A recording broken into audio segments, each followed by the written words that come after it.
Good afternoon, everyone. This is Mrs. Crawford with you for, sadly, our last afternoon of third grade social studies. And as you know, it's not just for third graders, everybody is welcome. And we have, for our final lesson, the first capital of Missouri, which is in St. Charles.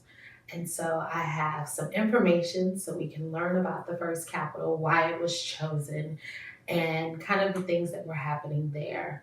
So I'm going to take you on a picture field trip from my field trip to First Capital in St. Charles. But before we begin, as we have done every week, let's do our land acknowledgement statement to start.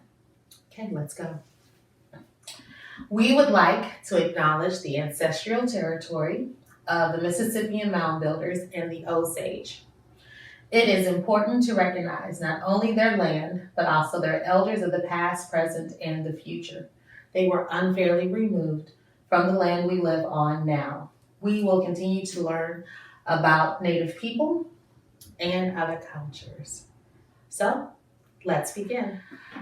So to begin, let's look at the terms that we need to know, or the words that you'll hear that you'll need to know as we go through this lesson before we get into how St. Charles became the first official capital of Missouri. So our first word is capital, and you'll notice it's spelled with an O-L. And capital with an O-L is the building in which lawmakers meet. Now when we talk about capital with an A-L, it's a city where the government of a state or country is. So that's how we're going to distinguish between the two. If we're talking OL capital, we're talking about the building. If we're talking AL capital, we're talking about the city. Okay? Next word is Senate. So when we have the Senate, it is one of the two houses of Congress, and they have the power to make laws. The Senate is the smaller of the two houses, and it's the higher house of Congress. Okay. Then we have the actual House of Representatives, and it is the lower of the two houses of Congress. They also have the power to make laws. So when we have the Senate and the House of Representatives together, we call it the Congress or a Congress. And so when we have those together, they are the legislative or lawmaking branch of our government, whether it is state government or federal government. Okay? And the last word you need to know, governor, which is the elected head of a state. Okay? So before we jump into St. Charles, let's review where we were last week with the Missouri Compromise, how Missouri became an actual state. And do you remember last week, we found out that it wasn't much of a compromise between free states and slave states. Let's look at that again. So when we look at, did each side get some of the things that they wanted? Free states got 2 things that they wanted, and slave states got 4. Did each side give up something that they wanted? Free states gave up 2 items they wanted, and slave states gave up 0. Those scales are tipping, aren't they? And then finally, was there a change that they had to accept or to do? And each side had 1 change. So was the Missouri Compromise much of a compromise as we understand compromise to be? No, it wasn't.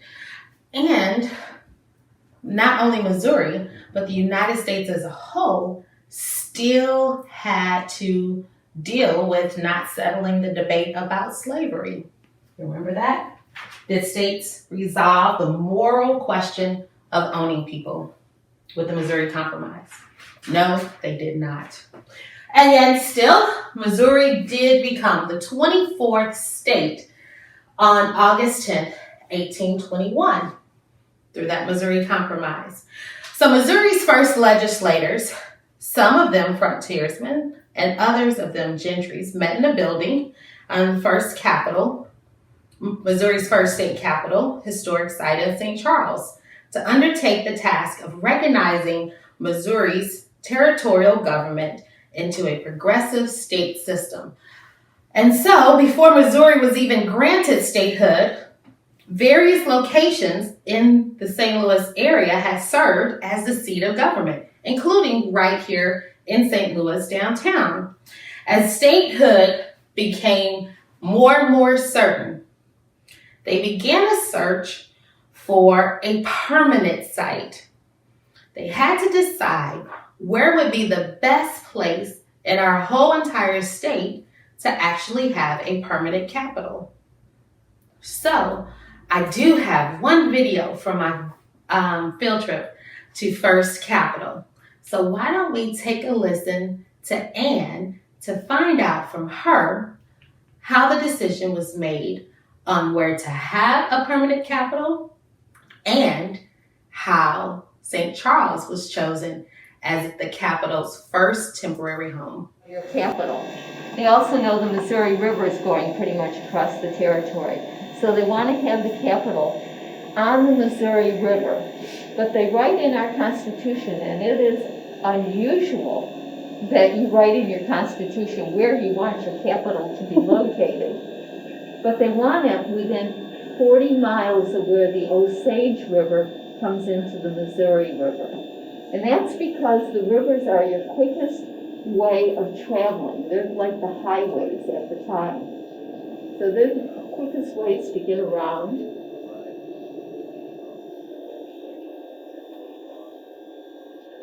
And you see the Osage River coming up? So that provided a means of transportation for the people in the southwest part of the state to get to the capital.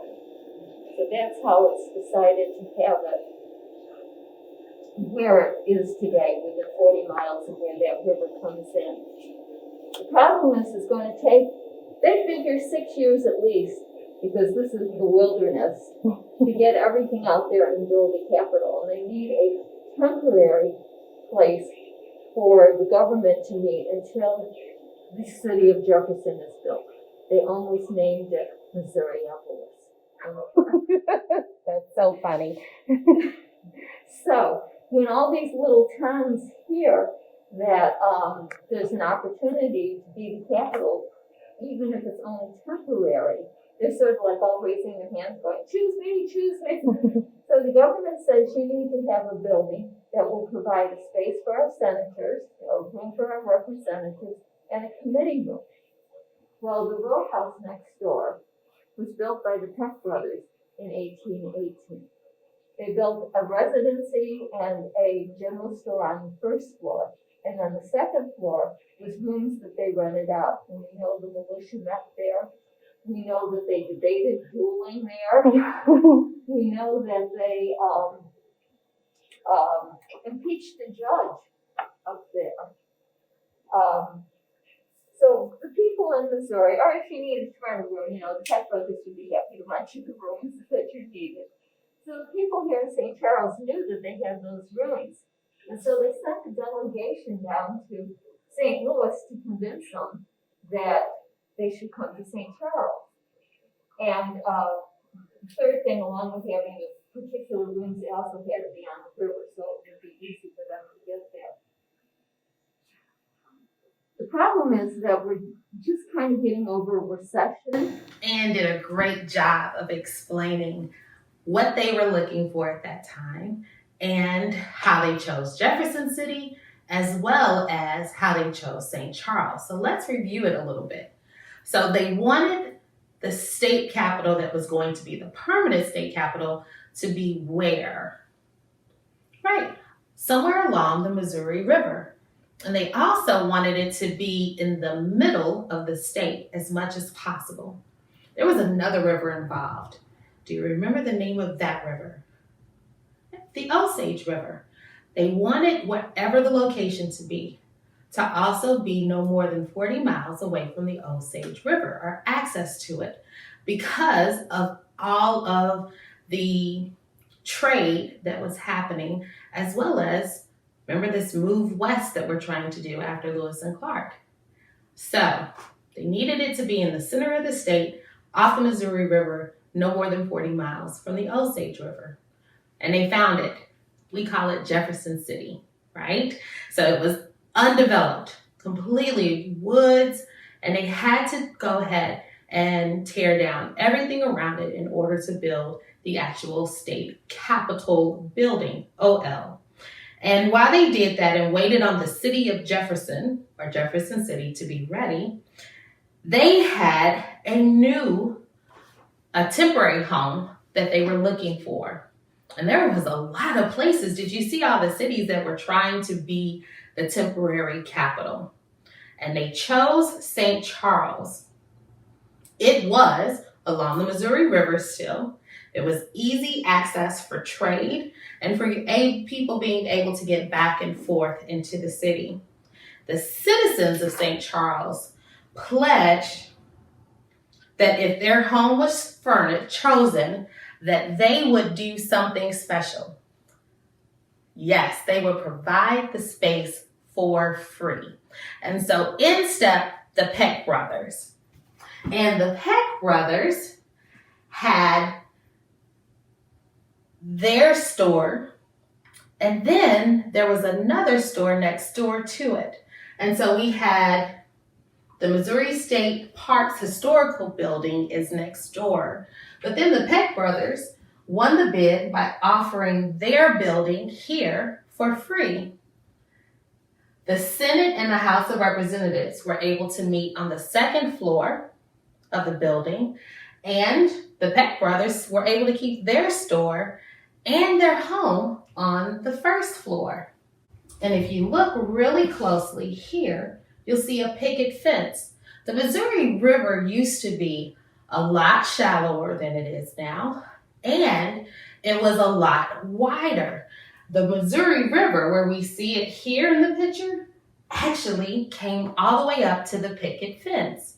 So when we're looking at this street here in front of First Capitol Building, it was the back of the building. This was the front of the building. So everything off the river, people coming in, goods coming in, they considered this the front of the building. So that's why St. Charles was chosen. The building was free. It was direct access right from the building, right from the river to the building for goods and for people to come into town. So one of the really neat things about First Capitol is that you don't have to just look at the outside of a building. You can go visit First Capitol in St. Charles and go inside and tour, because it is part of our state park system and it's all historically landmarked. And so let's walk through a little bit of the tour that I did so you'll know what to expect if you ever go. So here we have that second floor of the Peck Brothers building that was the Congress, the legislative branch of our state government in 1821. Okay, and so we have the Senate and the House of Representatives. Now, if you take a look here at the picture, you can see that there's not much that divides the Senate and the House of Representatives. If you go to the state capitol today and walk into the Capitol building, the Senate and the House of Representatives are separated. They have their own meeting spaces, and they also have, for every senator and every representative, they have their own offices and spaces so that they can meet and not all together here. But you do have two sides now. We're talking about 1821 in a free building, right? So let's take a look at the Senate. So the Senate, there were 13 senators, and you had to be a white male, age 30 to be a senator. So does that seem like a lot of representation? No. So let's look at who the white males age 30 were. Most of the senators were doctors, lawyers, and merchants. Okay? So that's who they felt represented all the people in Missouri. Now, does that seem very fair? No. So some of the decisions that they made and the laws that they made were made based on the things that they wanted. Okay? Let's jump to this side which is the House of Representatives.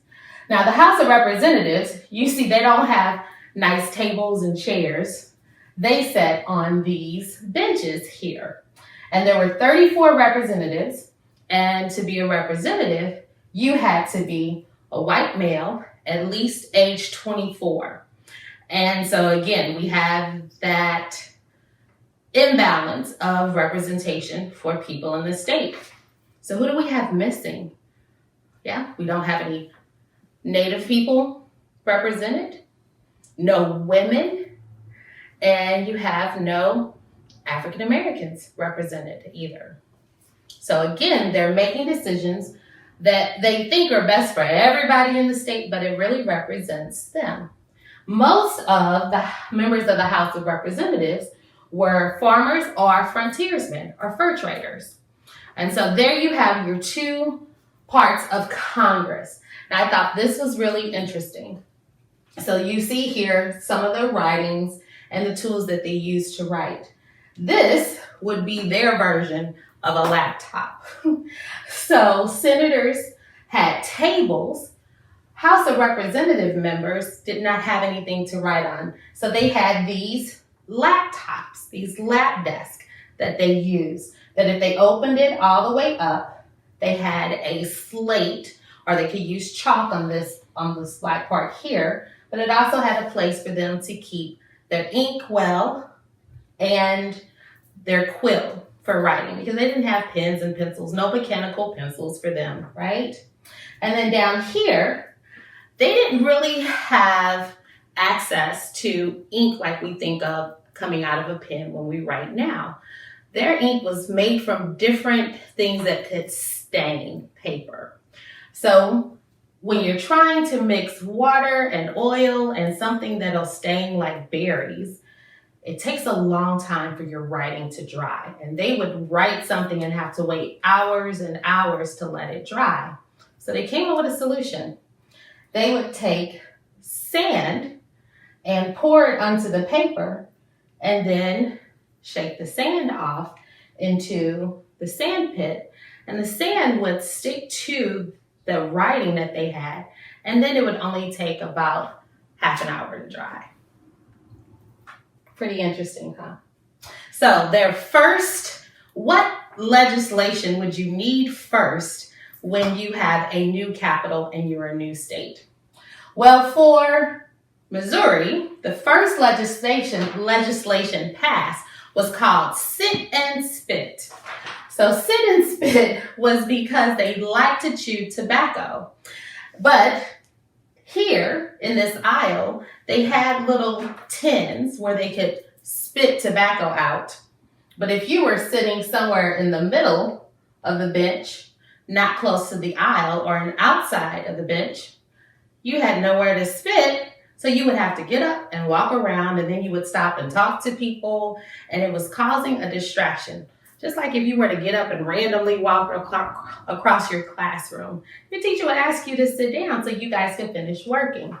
Well, the first legislation that they passed was that you could sit where you were sitting and just spit on the floor. Gross. And today, even today, they have spots on the floor from where they would chew their tobacco and spit right on the floor. Okay, so we talked about Congress, the Senate, and the House of Representatives. Now let's talk about the elected leader of our state. And the elected leader, do you remember what that word is called? You're right, governor.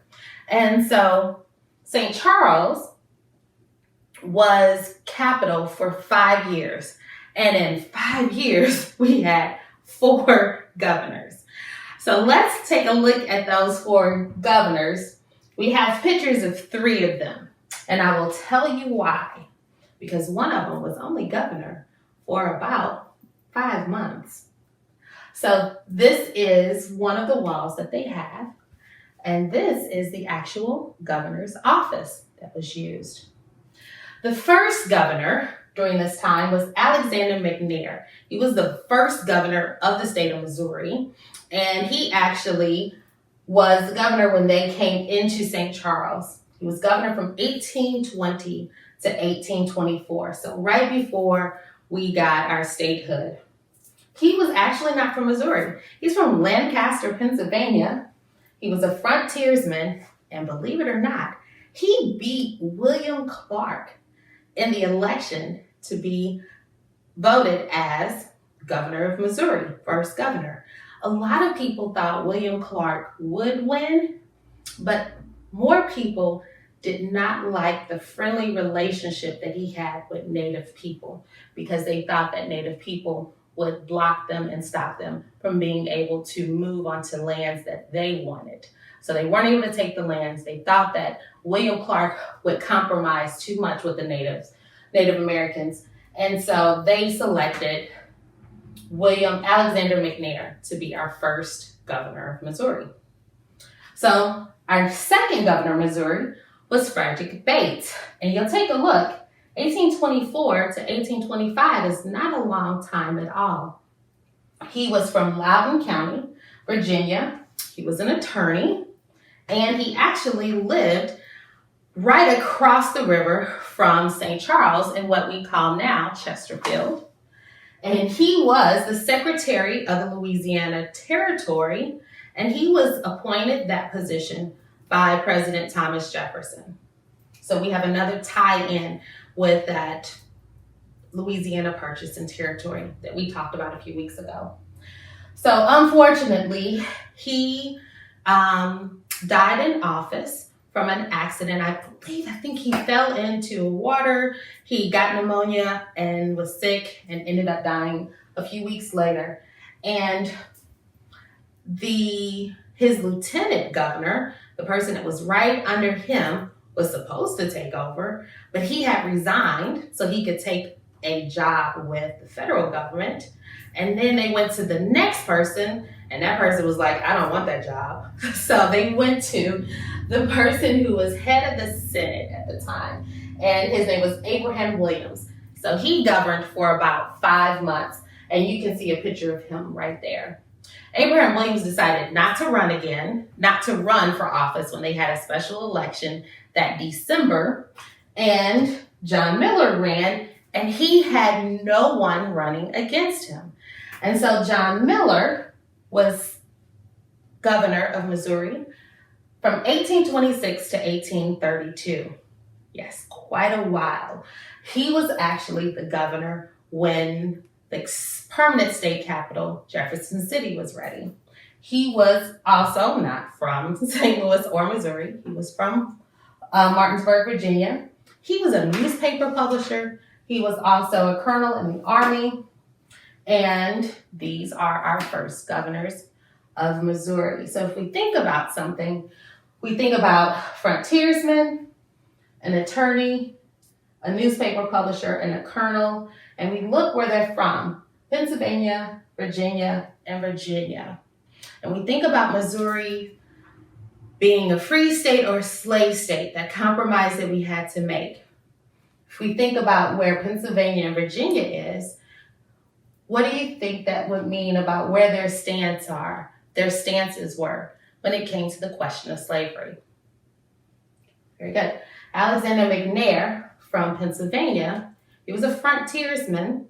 So even though he's from Pennsylvania, he's headed out west and he's heading into exploring new areas and trading. So he did not necessarily have a view one way or the other of slavery. Frederick Bates and John Miller, both from Virginia, both come from slaveholding families. And so they were in agreement with Missouri being a slave state and remaining a slave state. Alexander McNair accepted Missouri was going to be a slave state. So we still see this question of slavery coming up even as Missouri is making progress into statehood. All right, boys and girls, that is the end of our lesson. And it brings a close to our time together on teaching in room 9. I have loved teaching you math and social studies this year.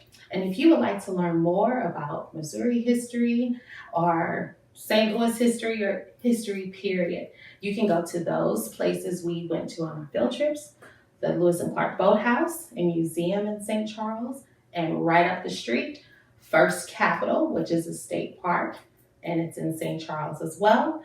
Two other places I love to go to visit is the Missouri History Museum in Forest Park and the Griot Museum, which is the African American history museum here in St. Louis. So you got 4 places to go to immerse yourself in all of the history and learn and experience so much about Missouri, St. Louis, and the United States. Thank you for having me in your home. I hope that you have a happy, safe, and healthy winter break and New Year. Take care. Bye.